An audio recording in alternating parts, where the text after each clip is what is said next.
Hi, my name is George and I'm the founder of Wave Connect. Today I'm going to show you how to exchange your contact information and your digital profile using the Wave Smart Card.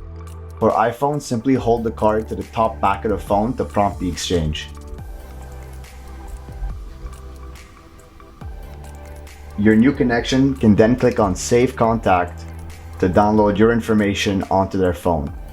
Have them scroll down to create a new contact to add it into their contact book. They then have the ability to share their information back to you using the lead form that is automatically shown on screen. You can view your new lead on your profile's connection tab. There you can add additional information about your new connection, such as job title, location, company, or any notes to remind you about a conversation or to follow up. For Android, simply tap the card to the middle back of the phone to prompt the exchange.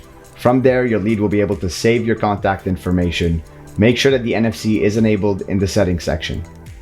If your new connection's phone doesn't have NFC enabled, simply use the QR code on the back of the card to share your profile.